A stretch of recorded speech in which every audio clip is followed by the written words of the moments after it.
الحمد لله الذي جعل الشمس والقمر بحسبان والنجم والشجر يسجدان وفضل زمانا على زمان كما فضل مكانا على مكان وإنسانا على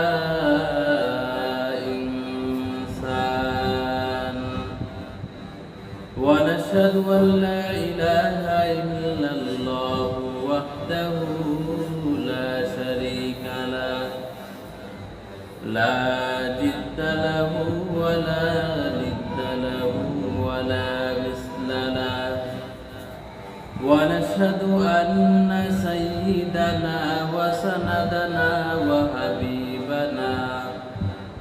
وحبيب ربنا وطبيبنا وطبيب قلوبنا ومولانا محمدا عبده ورسوله صلى الله تعالى عليه وعلى آله وأصحابه وبارك وسلم تسليما كثيرا أما بعد فأعوذ بالله من الشيطان الرجيم بسم الله الرحمن الرحيم لقد كان لكم في رسول الله أسوة حسنة إلى آخر الآية.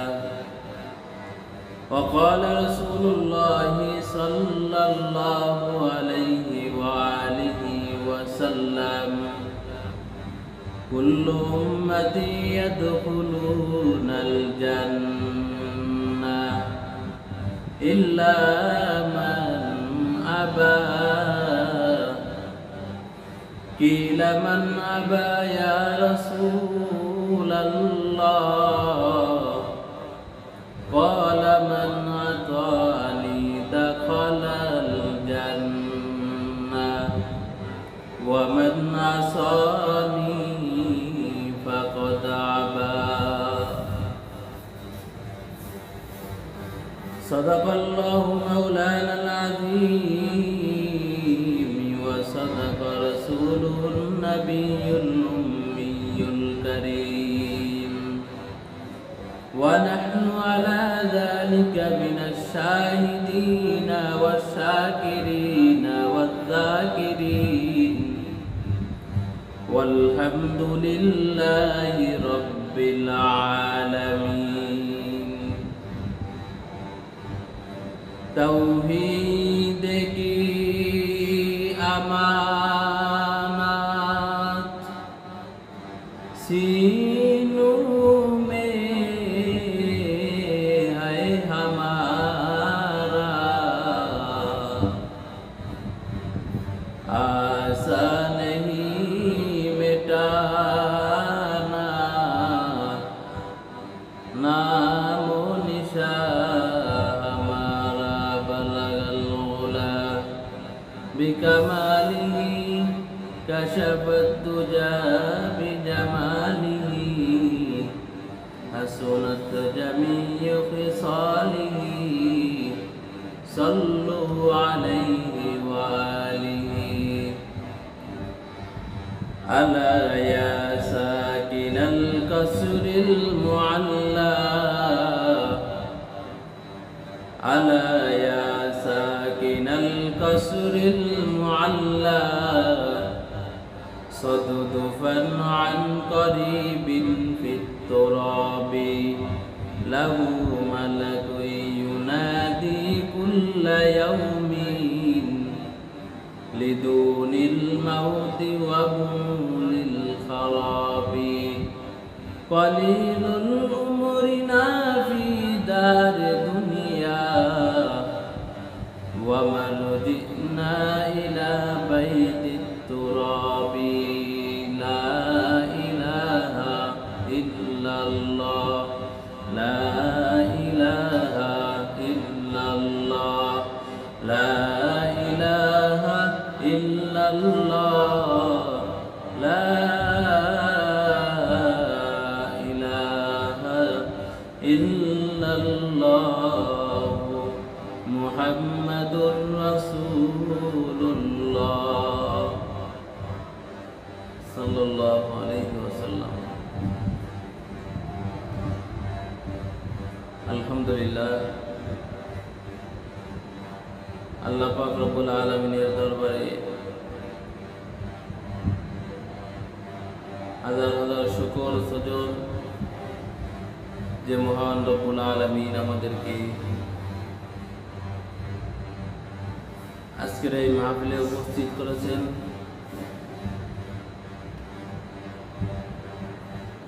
আল্লাহ তাআলা আমাদেরকে কবুল করেছেন বিদায় আমরা এখানে উপস্থিত হতে পেরেছি। এই মহল্লার মধ্যে গ্রামের মধ্যে অনেক লোক আছে যারা মাহফিলে উপস্থিত হতে পারে না। অনেকের ঘরের কোনায় মাহফিল হচ্ছে কিন্তু অনেকে উপস্থিত হতে পারে নাই। অনেকে দুনিয়াবি কাজে ব্যস্ত আছে, কেউ হাসপাতালের বেডে শুয়ে আছে, বিভিন্ন জনের চিন্তা ফিকির নিয়ে দুনিয়ার মধ্যে ঘোরাফেরা করতেছে। যার যার কাজে যার যার স্বার্থ নিয়ে সে ঘোরাফেরা করতেছে, তার কাজে সে ব্যস্ত আছে। এত কিছুর মধ্য দিয়ে আল্লাহ তাআলা আমাদেরকে যে উপস্থিত করেছেন, এজন্য আমরা সেই মহান আল্লাহ পাকের দরবারে শুকরিয়া আদায় করি যে আল্লাহ আমাদেরকে এখানে এত ঝামেলা ফিতনা ফাসাদ থেকে মুক্ত করে আমাদেরকে এখানে আসার এই জান্নাতের বাগান এই মাহফিলে এসে বসার তৌফিক দান করেছেন। এর জন্য সবাই শুকরিয়া আদায় করি আলহামদুলিল্লাহ। সম্মানিত হাজিরিন, কথা অতি সংক্ষেপ, এজন্যই আমি মূল আলোচনার দিকেই যাই। আমি আপনাদের সামনে কোরআনে কারীম থেকে একটি আয়াতে কারিমা তেলাওয়াত করেছি। রাসূল করিম সাল্লাল্লাহু আলাইহি ওয়াসাল্লামের অসংখ্য অগণিত হাদিস থেকে তার জবানের বাণী ও আমিও বাণী থেকে একটি বাণী আমি আপনাদের সামনে পাঠ করেছি। আয়াত ও হাদিসের সংক্ষিপ্ত তরজমার মাধ্যমেই মূল আলোচনা শুরু করব ইনশাআল্লাহ। তো আমি আপনাদের সামনে কোরআনে কারীম থেকে তেলাওয়াত করেছি। আল্লাহ তাআলা বলতেছেন, লাকাদ কানা লাকুম ফি রাসূলিল্লাহি উসওয়াতুন হাসানাহ, তোমাদের জন্য রয়েছে রাসূল করিম সাল্লাল্লাহু আলাইহি ওয়াসাল্লামের মাঝে উত্তম আদর্শ। এই হলো আয়াতের সংক্ষিপ্ত তরজমা। আর হাদিস শরীফে আল্লাহ রাসূল সাল্লাল্লাহু আলাইহি ওয়াসাল্লাম বলতেছেন, কুল্লু উম্মতি ইয়াদখুলুনাল জান্নাহ ইল্লা মান আবা। কিলা মান আবা ইয়া রাসূলুল্লাহ? ক্বালা মান আতানি দাখালাল জান্নাহ ওয়া মান আসানি ফাকাদ আবা। আল্লাহ রাসূল সাল্লাল্লাহু আলাইহি ওয়াসাল্লাম বললেন, আমার সমস্ত উম্মতেরা জান্নাতে যাবে, এক শ্রেণীর উম্মত বাদে। সাহাবায়ে কেরাম জিজ্ঞাসা করলেন, ইয়া রাসূলুল্লাহ, ইয়া হাবিবাল্লাহ, ইল্লা মান আবা, এই আবা এই শ্রেণীর লোক কারা যারা জান্নাতে যাবে না? আল্লাহ রাসূল সাল্লাল্লাহু আলাইহি ওয়াসাল্লাম বললেন, ওয়ালা মান আতানি দাখালাল জান্নাহ, যারা আমার অনুসরণ অনুগত্য করবে তারাই আমার সাথে জান্নাতে যাবে, যারা আমার অনুসরণ অনুকরণ করবে না তারা জান্নাতে যেতে পারবে না। তাহলে আয়াত ও হাদিসের সংক্ষিপ্ত তরজমা শেষ করলাম। সম্মানিত হাজিরিন, তাহলে আল্লাহ রাসূল সাল্লাল্লাহু আলাইহি ওয়াসাল্লাম বললেন যে আমার অনুগত্য করবে, অনুকরণ করবে সেই একমাত্র জান্নাতে যাবে, যে আমার অনুগত্য করবে না সে জান্নাতে যেতে পারবে না। তাহলে এখানে একটা প্রশ্ন থেকে যায় যে এমন কিছু কাজ আছে যেগুলো আল্লাহ রাসূল সাল্লাল্লাহু আলাইহি ওয়াসাল্লাম তার করার ক্ষমতা, তার করার শক্তি রয়েছে, কিন্তু উম্মতে মুহাম্মাদি আমাদের জন্য সেগুলো করার ক্ষমতা নাই, করতে পারি না আমরা। এমন কিছু কাজ আছে যেগুলো করার শক্তি ক্ষমতা আমাদের নাই, যেগুলো আল্লাহ রাসূল সাল্লাল্লাহু আলাইহি ওয়াসাল্লাম করেছেন। আবার এমন কিছু জিনিস আছে যেগুলো করার ক্ষমতা আমাদের আছে, শক্তিও আছে, কিন্তু শরীয়ত সেগুলো অনুমোদন দেয় নাই। তাহলে কিভাবে আমরা তার অনুসরণ অনুগত্য করব? এই প্রশ্ন থেকে যায় সবার মধ্যে। সম্মানিত হাজিরিন,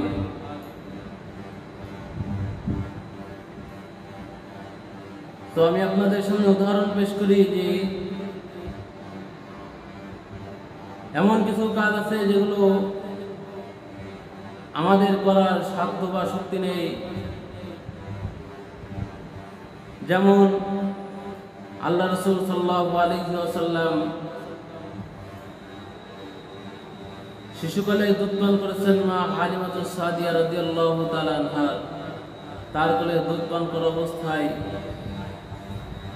তার একটা দুধ ভাই ছিল, তার নাম ছিল আব্দুল্লাহ। তো আল্লাহ রাসূল সাল্লাল্লাহু আলাইহি ওয়াসাল্লাম যখন দুধ পান করতেন তখন তার ভাইয়ের জন্য একটা স্থান রেখে দিতেন, আর একটা স্থানের দুধ আল্লাহ রাসূল সাল্লাল্লাহু আলাইহি ওয়াসাল্লাম পান করতেন। তিনি ইনসাফ করেছেন, ইনসাফ। তাহলে বাবু শিশু, কোলের শিশু দুধ পান করে সে জায়গায় আল্লাহ রাসূল সাল্লাল্লাহু আলাইহি ওয়াসাল্লাম একটা স্থান পান করলেন, আর একটা স্থান তার ভাইয়ের জন্য রেখে দিলেন। এটা আমার আপনার জন্য সম্ভব নয়। আরেকটা উদাহরণ যদি আমি আপনাদের সামনে পেশ করি, আল্লাহ রাসূল সাল্লাল্লাহু আলাইহি ওয়াসাল্লাম শিশু থাকা অবস্থায় কোনোদিনও উলঙ্গ হন নাই, কিন্তু আমি আপনি বুকে হাত দিয়ে কয়জনে বলতে পারবো যে শিশু অবস্থায় আমি আপনি উলঙ্গ হই নাই, আমার সদর খোলে নাই? এমন কয়জনে বলতে পারি? কেউ বুকে হাত দিয়ে বলতে পারবো না। যদি জিজ্ঞাসা করা হয় যে উলঙ্গ অবস্থায়, যে কাপড় পরা অবস্থায় কতদিন ছিলেন, তাহলে এইটা গণনা করতে পারবো, কিন্তু উলঙ্গ অবস্থায় কতদিন ছিলাম এটা আমরা গণনা করতে পারবো না। সম্মানিত হাজিরিন, তাহলে একটা ক্ষেত্রে গেল যে ক্ষেত্রে আল্লাহ রাসূল সাল্লাল্লাহু আলাইহি ওয়াসাল্লাম করেছেন, ওগুলো করার সাধ্য শক্তি আমাদের নেই। আবার এমন কিছু কাজ রয়েছে যেগুলো করার ক্ষমতা আমাদের রয়েছে, কিন্তু ইসলাম শরীয়ত সেগুলো অনুমোদন দেয় না। যেমন আল্লাহ রাসূল সাল্লাল্লাহু আলাইহি ওয়াসাল্লাম 11টা বিবাহ করেছেন।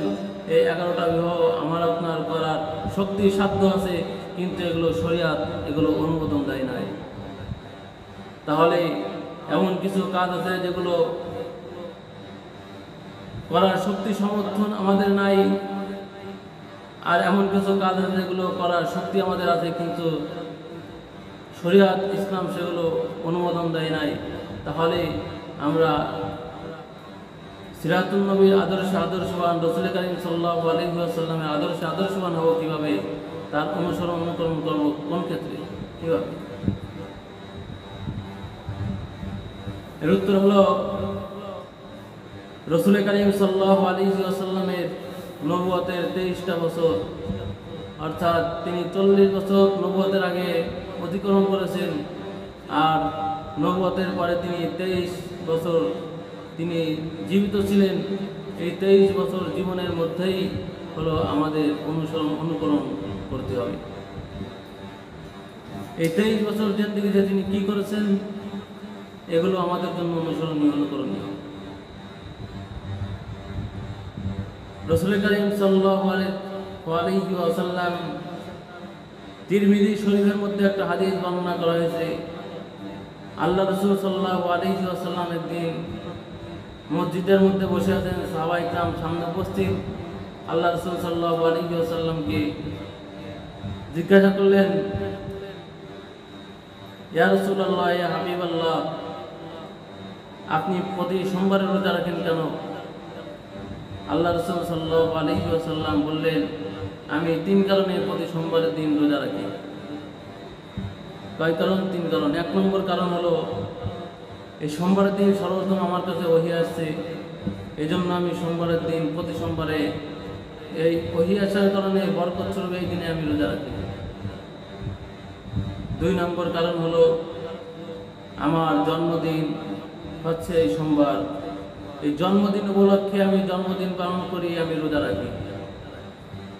3 নম্বর কারণ হলো, আমাকে যে মানব জাতি হিসেবে আল্লাহ তাআলা দুনিয়াতে পাঠিয়েছেন, আমি যে মানুষের ঘরে জন্ম নিয়েছি, সেই শুকরিয়া স্বরূপ আমি আল্লাহ তাআলার কাছে এই সোমবারের দিন রোজা রাখি। তাহলে আল্লাহ রাসূল সাল্লাল্লাহু আলাইহি ওয়াসাল্লাম তিনি কি করেছেন? জন্ম উপলক্ষে কেক কাটেন নাই, তিনি তার জন্মদিন উপলক্ষে রোজা রেখেছেন। তাহলে সম্মানিত হাজরিন, এই জায়গায় আমাদের প্রশ্নের জবাব রয়েছে, সমাধান রয়েছে, যে আল্লাহ রাসূল সাল্লাল্লাহু আলাইহি ওয়াসাল্লামকে অনুকরণ করতে হবে। এই ক্ষেত্রে আল্লাহ রাসূল সাল্লাল্লাহু আলাইহি ওয়াসাল্লামের জন্মদিন উপলক্ষে তিনি রোজা রেখেছেন। আমাদেরও তার জন্মদিন উপলক্ষে কোনো ঈদ পালন করতে হবে না, তার জন্মদিন উপলক্ষে আমাদের জন্য রোজা রাখলেই যথেষ্ট ইনশাআল্লাহ। আপনি তার জন্মদিন পালন করবেন, রোজা রাখেন। আরেকটা কাজ আপনি করতে পারেন, সেটা হলো জন্মদিন আপনি পালন করবেন, তাহলে রবিউল আউয়াল মাস, এই রবিউল আউয়াল মাসের শুরু থেকে নিয়ে শেষ পর্যন্ত যত সোমবার আসবে, প্রত্যেক সোমবারে আপনি রোজা রাখেন। তাহলে তো হয়ে গেল রাসূল করিম সাল্লাল্লাহু আলাইহি ওয়াসাল্লামের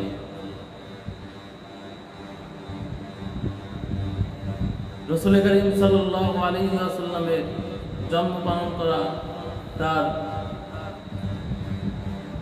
জন্মদিন পালন করা হয়ে গেল।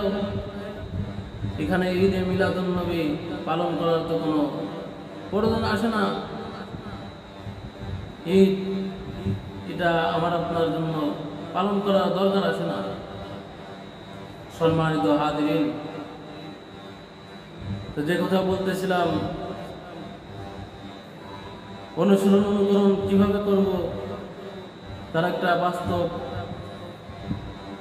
উদাহরণ আমি আপনাদের সামনে দিই। কিভাবে আল্লাহ রাসূল সাল্লাল্লাহু আলাইহি ওয়াসাল্লামকে অনুসরণ করতে হবে, অনুকরণ করতে হবে, কোন ক্ষেত্রে আল্লাহ রাসূল সাল্লাল্লাহু আলাইহি ওয়াসাল্লামকে অনুকরণ করব, একটা উদাহরণ আমি আপনাদের সামনে দিই। আল্লাহ রাসূল সাল্লাল্লাহু আলাইহি ওয়াসাল্লাম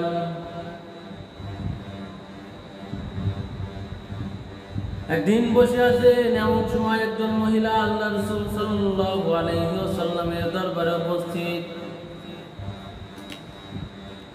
আল্লাহ রাসূল সাল্লাল্লাহু আলাইহি ওয়াসাল্লামের দরবারে এসে বললেন, ইয়া রাসূলুল্লাহ, ইয়া হাবিবাল্লাহ। আল্লাহ রাসূল বললেন, কি বলবা বলো। মহিলা জবাব দিল, ইয়া রাসূলুল্লাহ, আমি জিনা করে গর্ভধারণকারী হয়েছি, আমার পেটে সন্তান, আমি জিনা করেছি। জিনা করার কারণে আমার গর্ভে সন্তান চলে আসছে, আমাকে আপনি শরিয়াত অনুযায়ী বিচার করে দিন, আমাকে শাস্তি দিন, আমি জিনা করেছি। এই কথা যখন আল্লাহ রাসূল সাল্লাল্লাহু আলাইহি ওয়াসাল্লামের দরবারে উপস্থিত হয়ে যখন বললেন, আল্লাহ রাসূল সাল্লাল্লাহু আলাইহি ওয়াসাল্লাম বললেন, জিনা করেছো, গর্ভে সন্তান আছে, অন্যায় করেছো, ভুল করেছো, তুমি করেছো, কিন্তু তোমার জিনার শাস্তি যদি দিতে হয় তাহলে এখন যদি তোমাকে জিনার শাস্তি দিই তাহলে তোমার গর্ভে যে সন্তান আছে সন্তান তো তোমার কষ্টের ভোগ পাবে। এই কষ্ট তো সন্তানের জন্য হবে। ভুল করেছো, তুমি করেছো, শাস্তি তো তুমি পাইবা। তোমার সন্তান কেন এই শাস্তি পাবে? অতএব তোমার শাস্তি এখন হবে না, তুমি চলে যাও। তোমার গর্ভ থেকে যেদিন সন্তান খালাস পাবে, যেদিন তুমি সন্তান প্রসব করবে, পরে তুমি আমার কাছে চলে আসবে। তার গার্জিয়ানদেরকে বলে দিলেন, যাও যাও, এই মহিলাকে নিয়ে যাও, এর বিচার এখন করতাম না।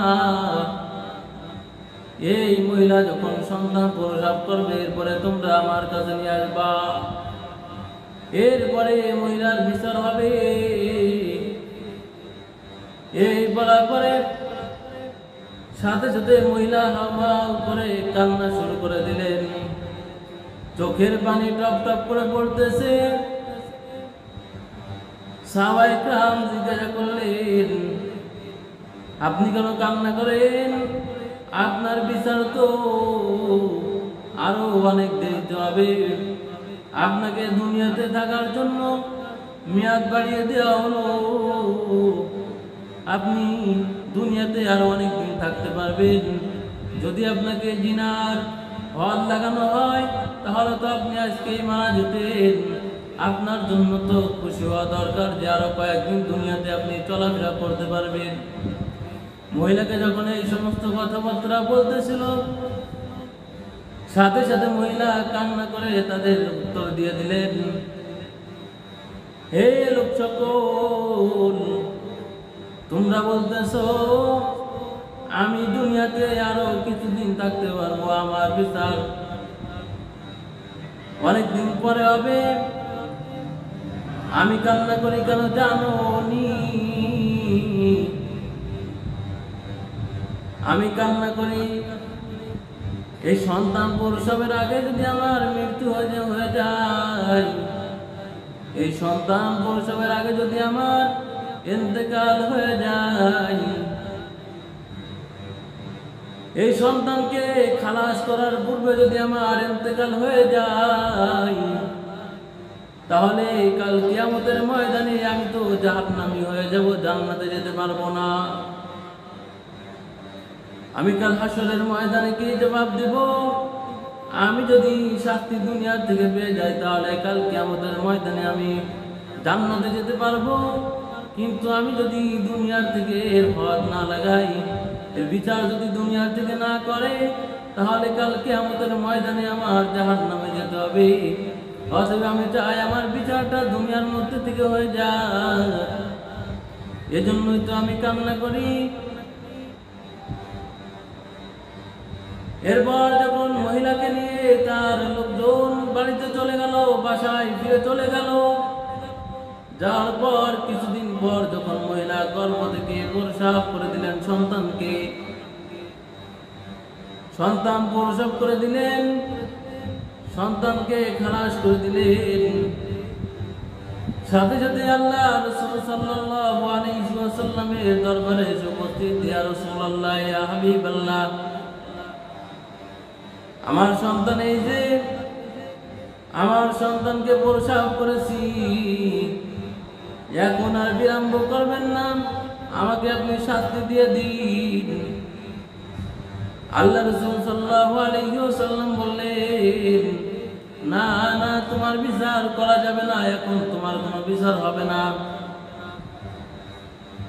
মহিলা বললেন, কেন এখন বিচার হবে না? আল্লাহ রাসূল সাল্লাল্লাহু আলাইহি ওয়াসাল্লাম বললেন, তোমার মাঝে এখন এই সন্তানের হক রয়েছে, যতদিন পর্যন্ত সন্তানের হক তোমার মধ্যে থাকবে ততদিন পর্যন্ত তোমার বিচার করা হবে না। যতদিন সন্তানের হক তোমার মাঝে থাকবে ততদিন পর্যন্ত তোমার বিচার করা হবে না। কি হক রয়েছে আমার মাঝে? আল্লাহ রাসূল সাল্লাল্লাহু আলাইহি ওয়াসাল্লাম বললেন, এই সন্তান 2 বছর যাবত তোমার স্তনের দুধ পান করবে, খাবার উপযোগী হওয়ার আগ পর্যন্ত তুমি তাকে লালন পালন করবে, খাবারের উপযোগী হওয়ার পরে এরপরে তোমাকে বিচার করা হবে, তোমার বিচার করা হবে। চলে গেলেন, মহিলা বাড়িতে চলে গেলেন, তার লোকজনেরা তাকে বাড়িতে নিয়ে গেলেন। এরপরে যখন বাড়িতে চলে গেলেন, মহিলা তার সন্তানকে দ্রুত খাবার খাওয়া শেখায়, স্থানের দুধ কম খাওয়ায়, স্থানের খাবার কম খাওয়ায়, তাকে দ্রুত খাবার খাওয়া শেখায়, যাতে সন্তান দ্রুত খাবার খাইতে পারে। যদি সন্তান দ্রুত খাবার খাওয়া শিখে যায় তাহলে সে বিচারটা তার অতি তাড়াতাড়ি হবে। এই জন্য সন্তানকে দ্রুত দ্রুত দ্রুত খাবার খাওয়া শেখায়।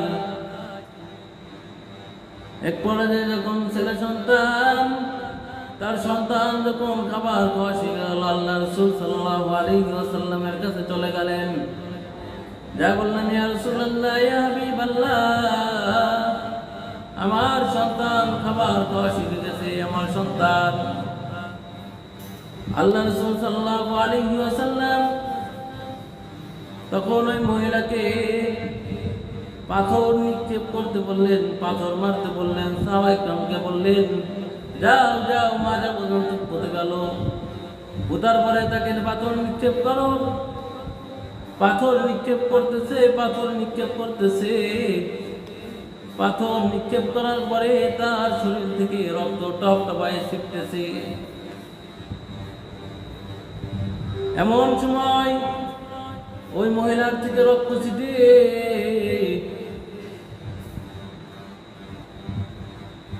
ওসামার গায়ে গিয়ে 1 ফোঁটা রক্ত লেগে গেল। ওসামার গায়ে যখন রক্ত লেগে গেল তখন ওই রক্ত নিয়ে আল্লাহ রাসূল সাল্লাল্লাহু আলাইহি ওয়াসাল্লামের দরবারে এসে বলতেছেন, ইয়া রাসূলুল্লাহ, ওই মহিলার নাপাক রক্ত আমার শরীরে লেগে গেল। হায় হায়, ওই মহিলা নাপাক রক্ত আমার শরীরে লেগে গেল। হায় হায়, ওই মহিলার নাপাক রক্ত আমার শরীরে লেগে গেল। এই কথা যখন বারবার উচ্চারণ করতেছিলেন, আল্লাহ রাসূল সাল্লাল্লাহু আলাইহি ওয়াসাল্লাম সাথে সাথে যায় ওসামাকে বললেন, হে ওসামা, তুমি বলতেছো ওই মহিলা নাপাক? না না, ওই মহিলা নাপাক নয়। ওই মহিলা এমন ভাবে তওবা করেছে, তার এই তওবার, তার এই সব যদি পুরো মদিনার মধ্যে যদি ভাগ করে দেওয়া হয় তারপরও এই সওয়াব শেষ হবে না। সম্মানিত হাজরিন, এখান থেকে কয়েকটা জিনিস বোঝা যাচ্ছে।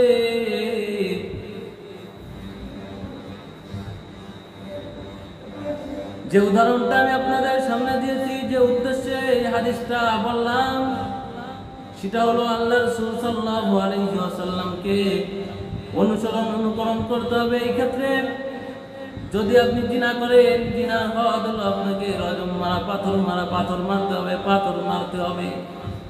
যদি আপনি চুরি করেন, আল্লাহ রসুলের নির্দেশ হলো, কোরআনের নির্দেশ হলো আপনার হাত কেটে দেওয়া। আপনি যদি সন্ত্রাসী করেন, তাহলে আল্লাহ রাসূল সাল্লাল্লাহু আলাইহি ওয়াসাল্লাম সেক্ষেত্রে কি বিচার করেছেন, সেই বিচার অনুযায়ী আপনার কাজ করা। সর্বক্ষেত্রে আল্লাহ রাসূল সাল্লাল্লাহু আলাইহি ওয়াসাল্লাম যে কাজ করেছেন, যে দিক নির্দেশনা দিয়েছেন, এই দিক নির্দেশনা অনুযায়ী চলা অনুযায়ী হলো আল্লাহ রাসূল সাল্লাল্লাহু আলাইহি ওয়াসাল্লামকে অনুকরণ করা। এই হাদিস থেকে আরেকটা জিনিস বোঝা আছে, সেটা হলো গুনাহ করেছি, এজন্য গুনাহ করার পরে ওই গুনাহের জন্য আমাদের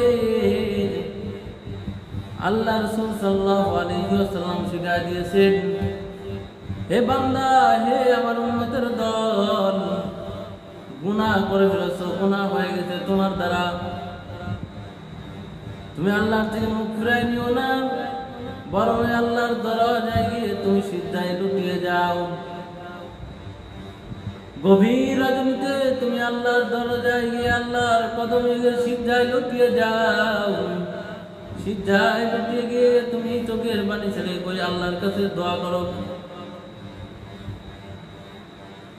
সিজদায় লুটিয়ে গিয়ে তুমি ডাক দাও, ও দয়ার মালিক, গুনাহ করে ফেলেছি, শয়তানের দুকায় পড়ে গুনাহ করে ফেলেছি, তুমি তো দয়ার সাগর, ভুল করেছি, মাফ করে দাও।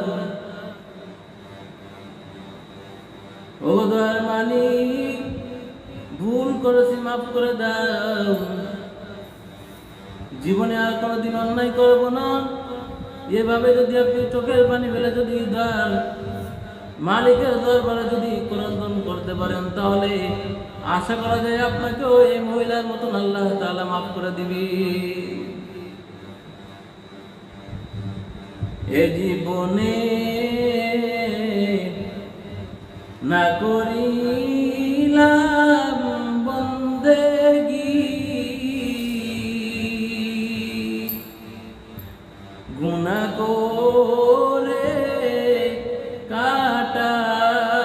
কাটাইলাম জিন্দেগি, গুনাহ করে কাটাইলাম জিন্দেগি। বড় বাড়ি জমিদারি সব